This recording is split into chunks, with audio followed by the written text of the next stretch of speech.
Agradecemos que usted sintonice Noticiero Hechos en esta mañana de martes 22 de junio de 2021. Hoy vamos a hablar con el presidente de la Asociación de Colegios Privados de El Salvador, Javier Hernández. Hoy precisamente se está desarrollando y estamos en el Día del Maestro salvadoreño y definitivamente que ha sido una tarea difícil la de educar en medio de una situación de pandemia. Vamos a poner un poco de contexto y luego saludamos a nuestro invitado. La ministra de Educación, Carla Hananía de Varela, aseguró recientemente que más de 20.000 alumnos que estudiaban en el sector educativo privado migraron hacia el sistema público en la educación de este 2021. La causa más probable, según Hananía, es que la pandemia ha golpeado la economía de las familias, así como el sector público se ha garantizado todas las plataformas de educación semipresencial y educación virtual. Y es que la pandemia golpeó fuertemente al sector educativo. Es de mencionar que hoy, 22 de junio, en El Salvador se celebra el Día del Maestro. Y si conocemos los problemas que afectan a los estudiantes, también es importante hablar sobre los que impactaron al sector docente, tanto en las escuelas públicas como en los colegios privados. Adaptarse a las tecnologías, clases virtuales, horas y horas, explicando temas a través de una computadora y más. Sin duda, este día se creó con el fin de honrar a los encargados de formar a generaciones. Por ello, esta mañana conversaremos sobre este y otros temas con el presidente de la Asociación de Colegios Privados, Javier Hernández. Bienvenidos a la entrevista de Hechos AM. Así es, Javier Hernández está con nosotros aquí en Hechos AM. Javier, buenos días. Antes que nada, pues feliz Día del Maestro para usted y para todas las personas que se dedican a la docencia, tanto en el sector público como privado. Definitivamente que es una fecha muy especial en la que se celebra a todos los maestros por la formación de las nuevas generaciones de salvadoreños. Así que buenos días y felicidades.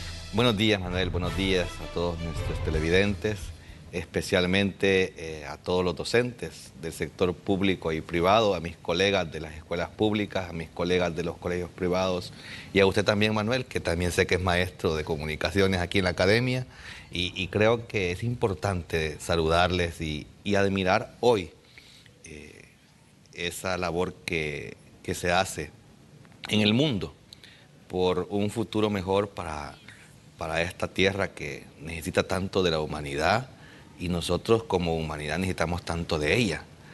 Creo que es importante la labor que desarrollamos como docentes, es una tarea tan santa, digamos, porque el Divino Maestro nos enseñó eso. Sí. Y creo que es importante porque cuando los dones se reparten y a nosotros nos toca el de ser docente, el saber aprovechar esa vocación al servicio de los demás, creo que es lo más lindo que puede vivir el ser humano. Así que un saludo especial a todos mis colegas, a todo el Magisterio Nacional, a quienes están fuera de nuestras patrias, a los docentes que no se pueden todavía incorporar a hacer docencia porque pues, el sistema no lo permite, a los que están ejerciendo y a los que ya están jubilados y ya dieron todo de sí para poder desarrollar las capacidades de los estudiantes, pues un saludo para ellos que están jubilados también, descansando.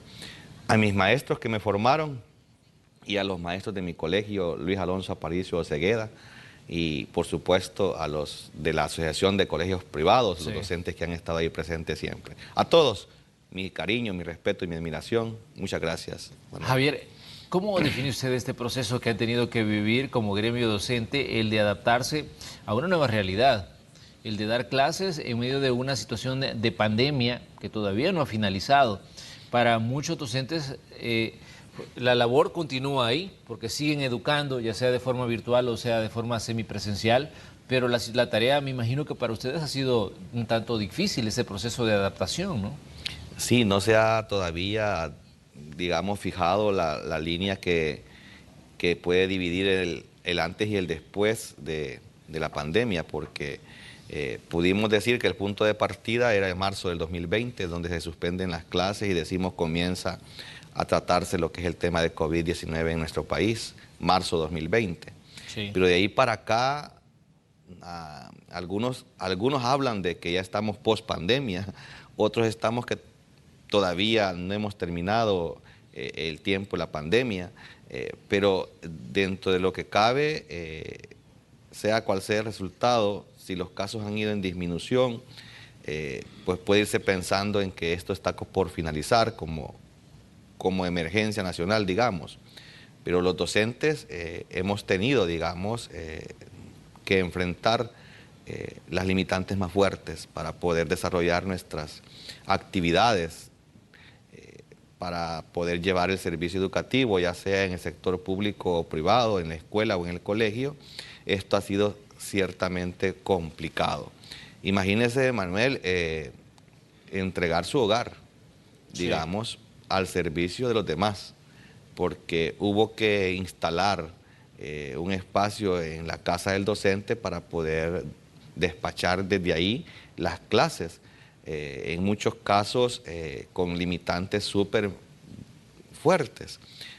El docente en El Salvador, como en el mundo, no es un profesional de clase económica alta, siempre es un profesional de escasos recursos, el docente ya sea de público o de privado. Y entonces su vivienda es humilde y retiene algunas, digamos, carencias. En muchos casos, aún con esas carencias, el docente ofreció y entregó ese servicio educativo, de repente con espacios reducidos en su hogar, con espacios de grandes, digamos, limitantes, de grandes distracciones, digamos, para el servicio de la conectividad, para el servicio, digamos, del dispositivo que va a usar. En todo eso, el docente supo armarse de estos recursos, aún con tanta limitante, y despachar el servicio educativo, sin descartar aquel docente que también fue más allá de lo que el sistema podía, digamos, exigirle en ese momento. Ser un maestro, por ejemplo, 724, que le llamamos, que en todo momento tuvo que responderle al estudiante, al padre de familia, un mensaje de WhatsApp, un mensaje de Messenger, un correo electrónico, una plataforma que llamaba a tener que revisar y alimentar de actividades. Entonces nos enfrentamos a un magisterio sumamente entregado, y hoy creo que este 22 de junio de 2021 es una buena fecha para reconocer ese gran esfuerzo. Javier, una de las interrogantes es ¿cómo han estado el tema de los casos de COVID-19 en los centros educativos privados? Ustedes daban un dato hace unos días donde hablaban que por lo menos un 2% de casos, de colegios han presentado casos. Pero ¿cómo está la situación? Porque hemos escuchado de centros educativos públicos donde ha habido casos y se han tenido que suspender actividades. En el caso de los colegios privados, ¿cómo está la situación? Porque lastimosamente ha pasado un año, pero la pandemia no ha finalizado. Y el virus continúa circulando entre nosotros. Y de hecho, pues nosotros aquí en Noticiero Hechos hacíamos énfasis hace un momento en las medidas de bioseguridad que se deben continuar acatando. Sí, bien importante el reportaje que hicieron de los mitos que hay también sobre este tema. Quiero aclarar que en los colegios privados sí hemos tenido casos de estudiantes que se han reportado positivos de COVID, pero que son estudiantes que no optaron por permanecer en la modalidad presencial, sino que ya habían optado por la modalidad virtual. O sea, no fueron estudiantes que llegaron al colegio, que tuvieron contacto con sus compañeros, con sus docentes, sino pues que estaban en casa y pues que se han reportado positivos, para poder tener en cuenta que el docente pues virtualmente no va a recibir digamos, un trabajo, una actividad o un desempeño del estudiante que esté en casa porque tiene COVID. También hemos tenido reportes de familiares de estudiantes presenciales que han, digamos, dado positivo a las pruebas de COVID. Pero ese estudiante que tiene familiares en casa con caso positivo de COVID, se ha aplicado el protocolo que norma el Ministerio de Educación y son 2 semanas que se le dicta al estudiante no asistir presencialmente al colegio. De tal forma que podríamos decir que los casos que se han reportado son sumamente manejables, no causan ninguna alarma a nuestro sistema de educación privada. Y entendemos que en el sector público puede esto haber causado de alguna alarma porque recordemos que la masa de estudiantes del sector público es grande. Hablar de más de 1 millón de estudiantes es imposible no tener un caso del sistema presencial o la modalidad presencial que se haya reportado con COVID. Tiene que haber. Y pues yo creo que se ha hecho lo que tenía que hacerse, aplicar un protocolo en el que el centro educativo en algunos casos han cerrado operaciones mientras pasa, digamos, el efecto de ese caso con COVID.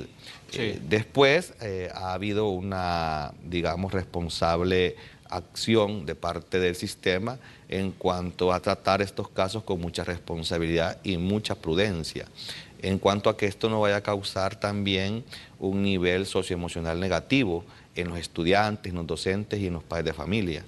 Creo que todo el sistema ha estado activado en pro de tener un manejo adecuado de la situación. Estamos a 22 de junio de 2021.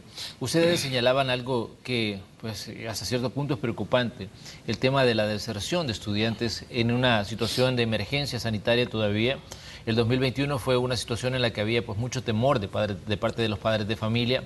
Cuando se habló de abrir las instituciones para que fueran clases semipresenciales y que los padres tuvieran, pues, la opción de mandar a sus hijos o no, pues la situación no varió mucho. Sí. Pero ustedes señalaban que había deserción de estudiantes. ¿Cómo está esta situación, Javier? Porque de pronto pensamos, migraron al sistema público, pero también hay una realidad. Muchos padres sacaron a sus hijos de los centros educativos y los niños pues simplemente no están estudiando.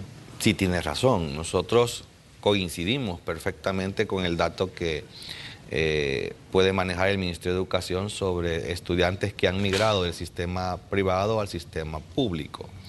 Hay un menos más que manejar ahí, o sea, Sí. en cuanto a los estudiantes que se han ido de los colegios privados al sector público y los que se han ido del sistema público al sistema privado, que siempre hay una movilidad así llamada técnicamente de estos sectores y evidentemente pues ha habido un fuerte, fuerte porque es un porcentaje interesante de estudiantes que se han movido del sistema privado al sistema público. Este porcentaje para nosotros significa una carencia fuerte de recursos para poder tener un sistema robusto de educación privada. Sin embargo, hay un tema que usted muy bien llama a cuenta, Manuel, que es la deserción. La deserción debe entenderse como la cantidad de estudiantes que han permanecido dentro del sistema educativo y dejan de hacerlo. Sí. Eso se llama deserción. El que un estudiante deje de ir a un centro educativo no necesariamente es una deserción, puede ser una movilidad. Puede ser que dejó de ir a un centro educativo, pero se encuentra matriculado en otro después. Eso se llama movilidad. Nos preocupa a nosotros la deserción. Y la deserción de aquel estudiante que en el año 2020 pudo haber estado matriculado en nuestro sistema educativo privado, pero en el año 2021, al buscarlo, no lo encontramos matriculado ni en el sistema privado ni en el sistema público. Ese tema de deserción nos preocupa y debe preocuparle también al gobierno, al Estado, porque es el estudiante que podemos llamar a que está fuera del sistema. Si el niño, por ejemplo, tiene 5 años, Manuel, debería estar estudiando en parvularia, Sí. porque es una edad escolarizada ya. Si no lo está, es un estudiante que ha desertado, porque estuvo en Kinder 4 el año 2020. Entonces, así sucesivamente podemos ir analizando caso por caso y este estudiantado que ha estado fuera del sistema al país le trae en el futuro grandes complicaciones, digamos. Pero ¿qué tanto se ha acentuado, Javier, el tema de la pérdida de estudiantes de los colegios privados? ¿Qué tanto, digamos, han perdido, independientemente si desertaron o si se movieron al sistema público? ¿Qué tanto, digamos, ha cambiado el panorama para ustedes de lo que tenían en 2019, cuando fue, digamos, un año de mucha normalidad? 2020 fue el año quizás más complicado porque entra el tema de la pandemia, entra las medidas, entra la cuarentena y todo cambia. Entonces, ¿qué tanto ha cambiado para 2021 en el sentido de que los colegios digan hemos perdido X porcentaje de estudiantes, independientemente si se movieron o si desertaron? Mire, todas las variables que usted pueda mencionar favorecen a que el estudiante pueda justificar el haberse ido de un colegio privado a una escuela pública o haberse ido de un colegio privado y no estudiar ya en este año 2021, como muchos tomaron esa decisión. Sí. El porcentaje grande de los 20.000 estudiantes que menciona el Ministerio de Educación que se han ido del sistema privado al sistema público es cierto. Eso es una verdad. Y hay un porcentaje de unos 3.000 estudiantes que han pasado del sistema público al sistema privado. Estos números, aunque parezcan fríos, significan mucho para nuestro sector educativo privado. Sí. Porque de repente el estudiante con su padre de familia ha decidido no estar ya en un colegio por razones sobradas. Una de ellas, obviamente, Manuel, es el tema económico. Pues la pandemia a todas las familias de diferente estrato social la golpeó. Y la golpeó por la parte financiera principalmente. No descartamos que también la parte de salud pues fue una fuerte, digamos, problemática que tuvimos que vivir. Pero el tema económico fue supervivido y esto pues ha llevado también a que como se instaló un sistema de educación multimodal, también esto favoreció, Manuel, a que se pudiera pensar, y recalco la palabra, se pudiera pensar que el sistema público ofreciendo educación virtual es la misma educación virtual que ofrece el sistema privado. Sí. Y recalco pensar porque no es así. El sistema virtual que ofrece la educación privada no es el mismo sistema virtual que ofrece la educación pública, así llamada. Aunque tengan el mismo concepto, pero en la práctica no es lo mismo. Estamos hablando que un sistema de educación privada le está proveyendo de modo de trabajar la educación con suficiente tecnología, técnica y método. Esto significa de que en los colegios privados debe de tener un sistema que favorezca la calidad del servicio educativo. Y esto pasa porque el padre de familia es el primer juez de este sistema. Y en ese sentido, el papá de repente le pareció más económico tener la promoción de un estudiante en un sistema público, digamos, por ejemplo, no teniendo que asistir a clases el estudiante y ahorrándose por lo menos el microbús. Sí. Y ahorrándose lo que tiene que darle para ir a gastar a la tienda escolar todos los días y ahorrándose otras cosas más siendo virtual el sistema, ya que la promoción del estudiante, sea virtual o presencial, es la misma promoción. Obtenemos la misma acreditación para promoverse al grado inmediato superior. Entonces, cuando se privilegia la calidad del servicio educativo, es cuando nosotros recibimos casi 200.000 estudiantes en nuestro sistema de educación privada. Javier, hay una situación en la que me gustaría que usted nos hiciera un comentario y una aclaración sobre todo.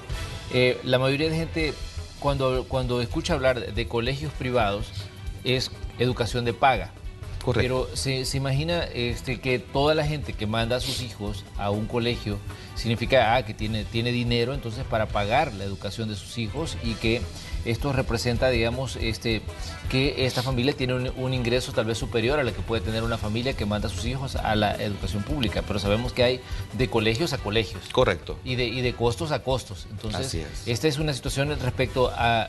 ¿Consideran ustedes que es un mito esto de que, digamos, mandar a un niño a un colegio significa que la familia tiene ingresos como para, digamos, poder sostener, digamos, el gasto que representa el pagar por la educación de los niños? Mire, yo creo que es un mito y con mayúscula, porque hay que ser claros. Muchos colegios privados en el país, dicho sea de paso, tenemos una clasificación súper diversa. Desde un colegio que es extremadamente, digamos, competitivo, así llamado, y a colegios que son competitivos. Tenemos colegios muy, pero muy caros, obviamente los hay, y su servicio educativo justifica que lo sea. Sí. Y tenemos colegios muy, muy baratos, ¿verdad? Y el servicio educativo que brinda justifica que lo sea, que sea cómodo. O sea, no podemos pensar en una colegiatura súper barata en un colegio donde para poder dar el servicio se invierte tanto. Aquí hay colegios, por ejemplo, que sus docentes se les da un servicio de contrato por servicios profesionales como si fuesen cónsules. Hay que darles habitación, hay que darles vivienda, o sea, hay que darles automóvil, su salario, y hay que hospedarla con todo y familia aquí en el país, porque son docentes que no encontramos en este país. Claro. Entonces son docentes que tienen que dar diversos idiomas en nuestro país y solo damos en colegios privados. Entonces ahí van los hijos de la gente más acomodada, llamada acomodada o llamada que traen un estándar de educación que debe ser selectivo, ¿verdad? Entonces, y tenemos el colegio humilde, el de la colonia, el del barrio, el de la ciudad, donde pues van ahí, la mayoría de colegios privados son así, van ahí los hijos de los salvadoreños de a pie, ¿verdad? La hija de la vendedora del mercado, la hija del empleado de la alcaldía, la hija de los empleados de salario mínimo, los hijos de los empleados públicos que no ganan la gran cosa, digamos, y que hacen un gran esfuerzo por mantener sus hijos en un colegio privado. Entonces no podemos pensar que por agrandado alguien pone su hijo en un colegio privado. Eso es una ofensa, ¿verdad? La verdad es que el querer buscar el servicio de una educación privada tiene su sobrada justificación en este país y en el mundo entero. Y en ese sentido, el tema de que se ofenda a los padres de familia de los colegios privados en etiquetarlos de una manera como se ha hecho muchas veces y lo han hecho, el Estado lo ha hecho, los legisladores lo han hecho, los gobiernos a veces lo han hecho y les han hecho creer que si va a un colegio privado es porque el padre de familia le sobra el dinero y realmente no es así. Sinceramente lo que está haciendo es invirtiendo bien su dinero. Muy bien, vamos a hacer una pequeña pausa comercial, ya tenemos ahí un panorama de lo que está ocurriendo con los colegios privados, pero ¿cuál es la situación económica de estos centros educativos, de paga? Hace unas semanas atrás se decía que muchos se veían obligados a cerrar porque simplemente pues, no se puede sostener los costos en medio de una situación de emergencia sanitaria. De todo esto vamos a conversar aquí en el espacio de la entrevista cuando volvamos, porque tenemos al presidente de la Asociación de Colegios Privados con nosotros aquí en Hechos AM. Volvemos.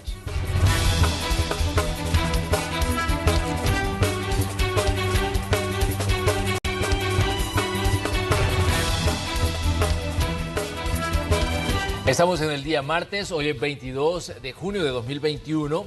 En El Salvador es el Día del Maestro y desde aquí, desde Hechos AM, le estamos mandando pues, felicitaciones a todos los docentes en su día, a todos esos que tienen por vocación formar a las nuevas generaciones. Y estamos hablando de cuál es la situación de la educación privada, porque está con nosotros el presidente de la Asociación de Colegios Privados, Javier Hernández. Javier, ¿cuál es la situación en sí de los colegios? Porque cuando estábamos en situación de pandemia, ustedes decían que si la situación continuaba como había estado en 2020, muchos centros educativos iban a tener que cerrar porque era imposible sostener una institución educativa en medio de esas condiciones. Estamos ya a mediados del año 2021. Para muchos estudiantes están ya a medio año escolar prácticamente de este nuevo año. Pero ¿cuál es la situación de los colegios? Nosotros como educación privada nos encontramos en el marco de la planificación del proyecto institucional 2022. todos los colegios privados en este mes de junio y julio diseñamos el plan de trabajo que va a ofrecerse a los padres de familia, a las madres de familia y a los estudiantes que van a querer permanecer en nuestro sistema de educación privada el próximo año 2022.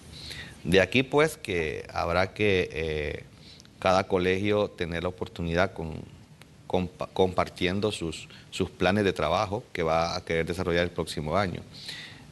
Creemos que hemos tenido un tiempo difícil, 2020 y 2021 han sido una lección súper aprendida en materia de administración de educación privada en el país, en donde nos ofrece también, si bien es cierto, grandes dificultades, pero también grandes oportunidades, en donde la reinvención del colegio, el rediseño del proyecto educativo juega un papel muy importante.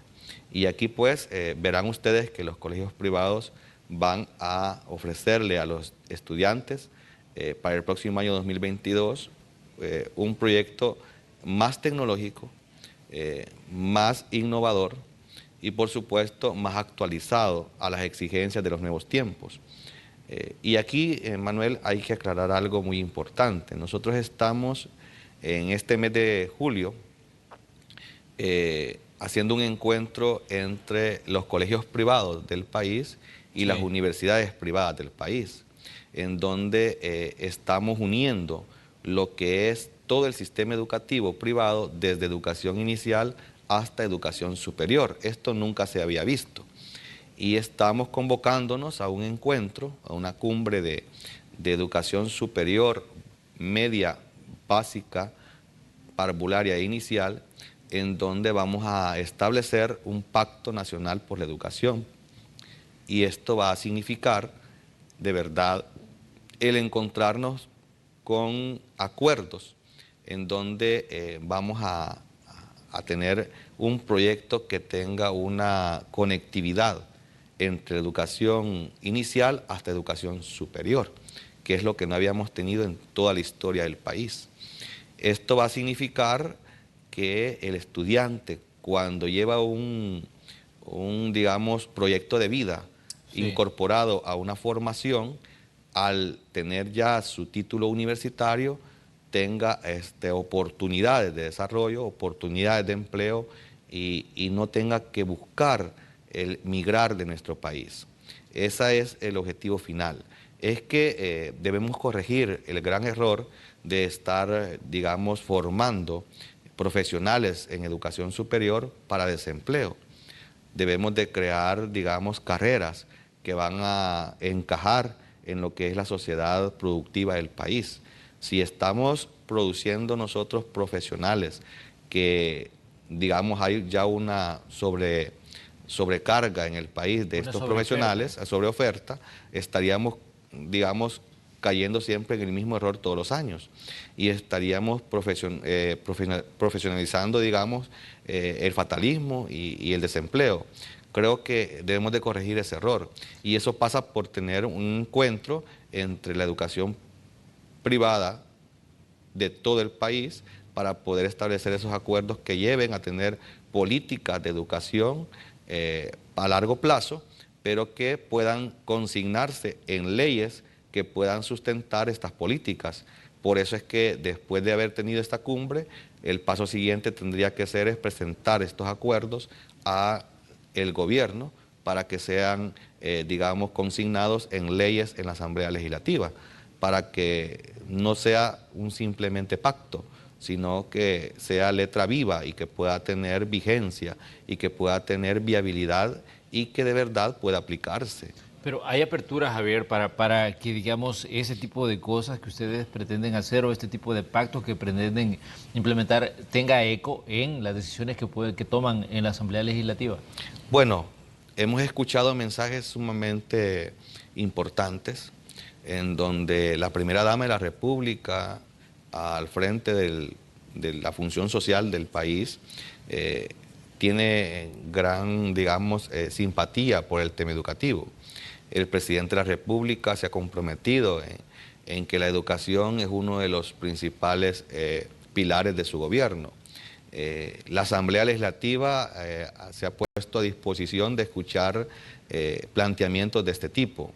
Si digamos, este terreno está fértil para que puedan escucharnos y para que puedan, digamos, materializar este tipo de iniciativas, creo de que es la oportunidad hoy de poder encaminar un proyecto de país para poder darle, digamos, a nuestras próximas generaciones un sistema de educación más robusto, más competitivo y que pueda garantizar lo que tanto estamos deseando desde hace tiempo, oportunidades para los profesionales que formamos y para los preprofesionales también, porque las brechas de la educación superior siguen siendo grandes. O sea, graduamos una gran cantidad de estudiantes de bachillerato que no logran iniciar sus estudios superiores. Y los que logran iniciar sus estudios superiores, hay una gran cantidad que no logran terminar sus estudios superiores. Y hay razones sumamente fuertes por las que estas acciones pasan. Y una de ellas es esa. Pues quien está estudiando en la universidad de repente se decepciona cuando mira que el vecino ya se graduó de licenciado, se graduó de arquitecto, ya es abogado, pero no tiene trabajo y ya tiene 5 años de haber egresado de la universidad. Sí. Entonces, esta falta de oportunidades decepciona, desanima a quienes están estudiando. Entonces, en ese sentido, creo que esto debe de cambiar. Y la única forma de cambiar es que nos pongamos de acuerdo todos los que hacemos educación en este país. Pasa por eso.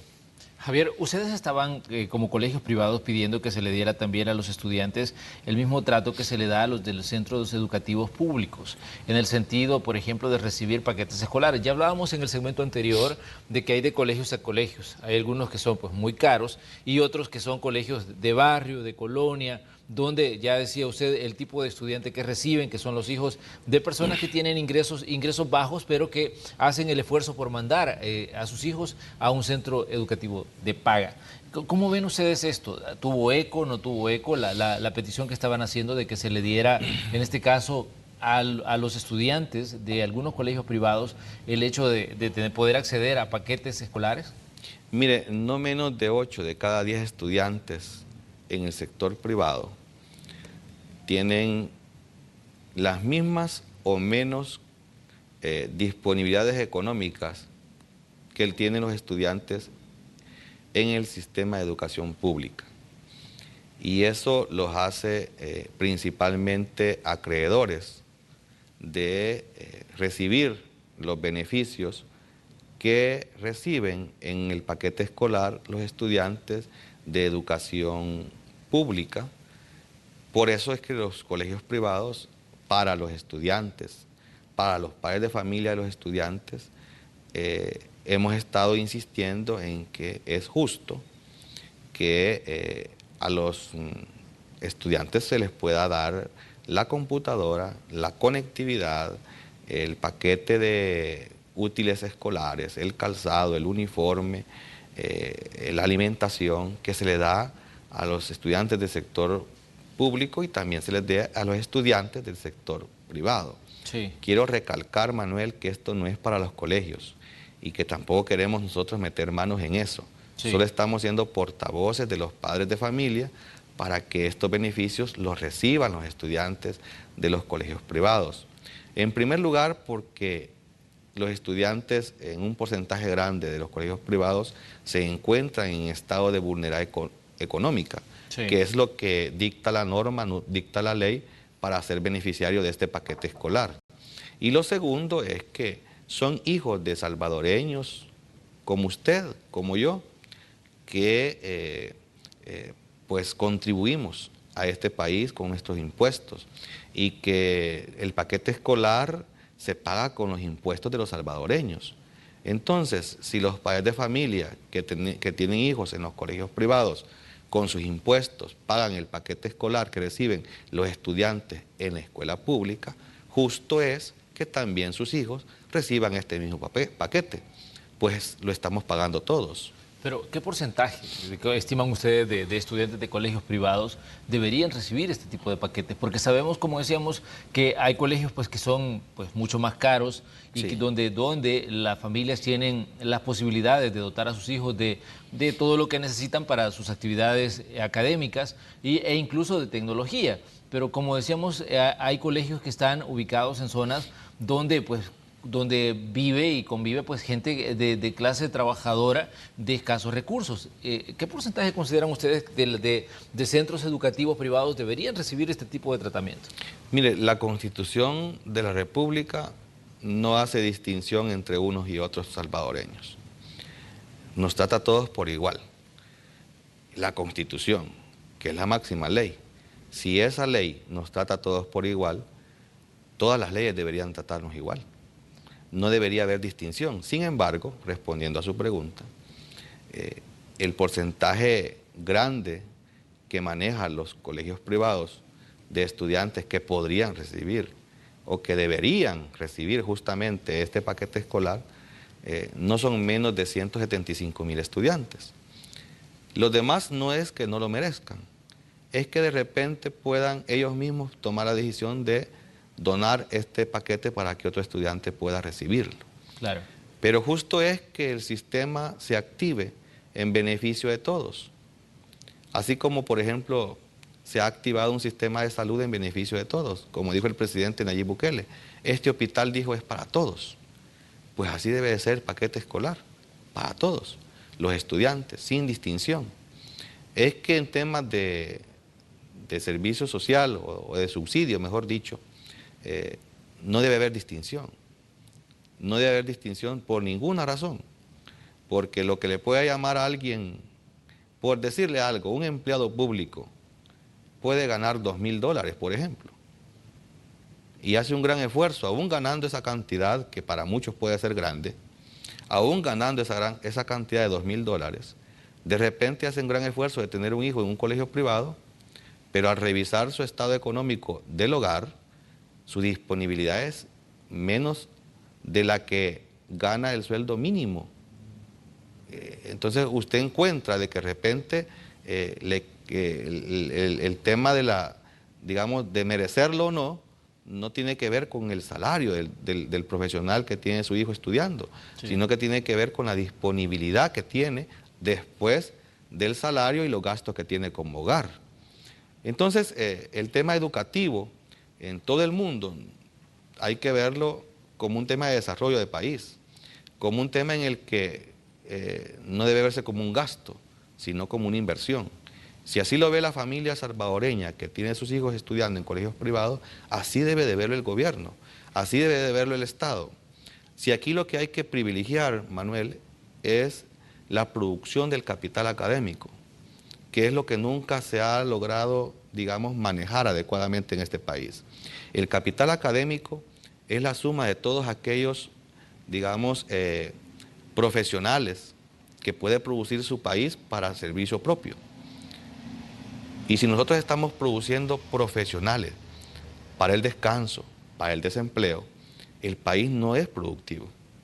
De repente estamos produciendo el profesional que no necesitamos y estamos, digamos, trayendo profesionales que sí necesitamos de otros países. Hay países, por ejemplo, que tienen mucho atino en esta formación de profesionales. Hay países que ya saben cuál es el profesional que van a necesitar dentro de 10 años y ya lo están formando. Y le aseguro que en este país ni siquiera saben cuál es el profesional que vamos a necesitar en este país dentro de 10 años. Y estamos formando al profesional que necesitábamos hace 20 años. Entonces ese divorcio del entendimiento en cuanto a lo que necesitamos formar y lo que tenemos formado y lo que vamos a formar, creo que le está haciendo un gran daño al país. Y en ese sentido es que los padres de familia de los colegios privados, en esa sintonía es que están entrando, en valorar lo que es la formación de su hijo, no para tenerlo descansando después de graduarse de la universidad, sino para tenerlo en la vida productiva, en la vida económicamente activa del país. Pero eso pasa, Javier, por un replanteamiento también de todo el sistema educativo. Obviamente. Y de toda también la vocación que debe tener una persona para dedicarse a X o Y profesión. Correcto. Porque lastimosamente aquí no se hacen, muchas veces, no se hace un examen de vocaciones, sino solo nada más, digamos, se ofrece una buena cantidad de carreras y el estudiante se decanta por lo que considera que en determinado momento va a ser más productivo para él. Es correcto. Aunque no necesariamente... Pues es lo que le guste. Esto represente, digamos, algo que le guste o que de verdad el país lo necesite. Sí. Porque esa es una situación muy real. Ya hablábamos de que hay una sobreoferta de ciertas carreras e incluso si examinamos la situación de muchos centros educativos superiores, vamos a encontrar que en las carreras más demandadas es donde definitivamente pues hay como una mayor cantidad de gente que está buscando terminar ese tipo digamos, de formación, pero no necesariamente significa que hay una demanda fuera de ese profesional que se está formando. Es correcto, Manuel, y como usted lo plantea, debemos de rediseñar nuestro sistema educativo. Y no pasa por ponerle parchecitos, en donde de que voy a tocar ahorita educación inicial y voy a dejar descuidado la educación media, sino que debe de, digamos, coordinadamente establecer una atención en todos los niveles. Y como usted lo plantea, debemos estudiar muy bien qué es lo que necesitamos formar y cómo formarlo. Y eso es lo que ha estado siempre en la mesa como gran incógnita. Y creo que el Estado le ha hecho falta mucha, digamos, robustez para responder esas preguntas. Ha sido muy débil. Y hemos tenido un sistema educativo que ha estado sumamente quebrado y que no ha respondido a la exigencia que tiene este país. Mire, en este país las necesidades profesionales crecen aceleradamente. Claro. Tanto así que de repente hoy lo que necesitamos no es lo que ayer estábamos formando. Nos damos cuenta de que, bueno, la pandemia nos vino a poner al descubierto. Y el presidente Bukele lo ha dicho muy bien, no teníamos salas UCI en el país. Quiere decir que tampoco habían profesionales que atendieran esas salas. Intensivistas. Exactamente. Entonces, ¿cómo le queda a usted esa información en un país donde hablamos de una universidad nacional con carreras de medicina sumamente tecnificadas, alma mater, digamos, en esto? ¿Y por qué no pusieron atención en esos temas? El tema, por ejemplo, del geriatra. ¿Cuántos geriatras tenemos en este país, Manuel?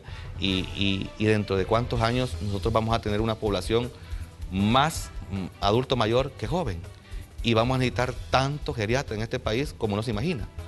Entonces, ¿por qué no los estudios sociológicos los tomamos como propios, los tecnificamos, y de verdad lo estudiamos como se debe y formamos de verdad un sistema educativo que responda a estas necesidades? Es que hay una realidad también, Javier, y es que muchos estudios no se están haciendo. Obviamente, sí. Para conocer, digamos, cuál es la situación y cuál es la demanda y hacia dónde deberíamos ir. Por eso estamos como estamos. Exactamente, porque también incluso no sabemos ni cuánta gente, ni cuántos somos en El Salvador, porque hace mucho tiempo no se ha hecho un censo.